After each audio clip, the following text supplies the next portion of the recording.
aka Don, aka the Magnificent Asshole, aka Mr. Thorpe and you bitch. Them AKs, man, them shit's crazy. Them shit's crazy. So what you been up to? I've been rapping lately, man. Oh yeah? Yeah. Okay. Been rapping lately, man. I got a new album coming out, man. The Magnificent Asshole 2, No Mammy Folks Giving. That name back then, I keep hearing like stories like you're one of the pioneers of Orlando to get on the radio. Yeah. I'm hearing that from different circles and all that. What was the name of that album? Left Lane, Right Lane. That, actually, I had a couple albums, but the first ones that hit the radio was my first album. I think it was just called D-World. It was just a couple songs. It's something I did in the hood, but one of the songs that took off was a song called Left Lane, Right Lane. Yeah. Actually, it's the 20-year anniversary for it. You know what I'm saying? Okay. Wow. But Congrats. That was the song that got everything started. Like, Left Lane, Right that Lane, opened the door, basically. You know what I mean? So. And that led to, what was the second album then? The second album was called Bootleg This Funk. It had this, That's dope. had one of my main songs on there was Let Me Eat Your Pussy. You know what I'm saying?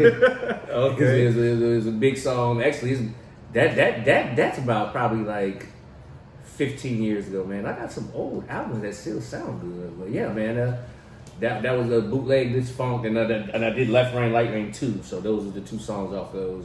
Actually, I'm about to put those, because those are two classic albums. Mm-hmm. That's my two albums that everybody that know me be like, hey man, where's this album at? You know what I'm saying? But the album that I got like started popping from is the Mohawk Don. Okay. You know what I'm saying? Because when I first started rapping, I also was doing a TV show where I was interviewing people and stuff. So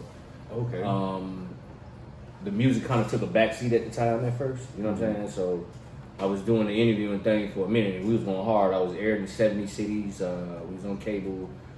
You name them back then. Broadcast. Okay. Yeah, like this is before podcast. This is before this was like YouTube first got up. Like we was the first internet. We used to air all our interviews and we was the first internet TV station, basically. Quote unquote. That's dope. But we branched off and started airing in certain cities. You know what I'm saying? And my show was the main show on there. And the music kind of took a back seat at the time. Mm-hmm. And once I stopped doing that, I got back to the music, and we did Mohawk Don Volume 1. And that's the one that y'all probably could find on everything. Mohawk Don 1 and the Mohawk Don 2, you know what I'm saying? Those are real big albums because we really I grind with that album. Like I was hitting the streets, like, you know what I'm saying? Like I'm a firm believer of hitting the streets, passing out, doing all that. Like that took me to a lot of places. Matter of fact, I think out of the trunk, we probably sold over at least 20,000. Hell yeah. Easily, like, sold. Like, you know what I'm saying? Right. We probably gave out 10,000 too. Because I pressed up like 30, 40,000 of them CDs, you know what I'm saying? But we easily sold that with no problems because the way I was selling them, I had a gimmick behind it. Like, it wasn't no set price. Just give me something. Like, you know what I'm saying? Give me $1. Give me, you know what I'm saying? Give me a donation, basically. You pretty much worry about volume. Yeah, because it was. We had broke it down. I like when I got back in the game, because it's stages that I did in this. You know what I'm saying? When I first started doing it, I was just doing it. You know what I'm saying? Then when I started going on the road, meeting all the different rappers and stuff, I was like, okay, let me see how to switch it up.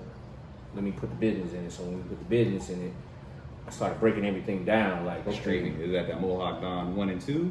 Yeah, the Mohawk 1 and Don. But matter of fact, the ones I got online is the Mohawk Don 1 and 2, because I had to put them up, because those, actually I touched a new fan base with those, so I had to put those in streaming. But What do you mean by new fan base? I started dealing with the white people. Oh. Hey,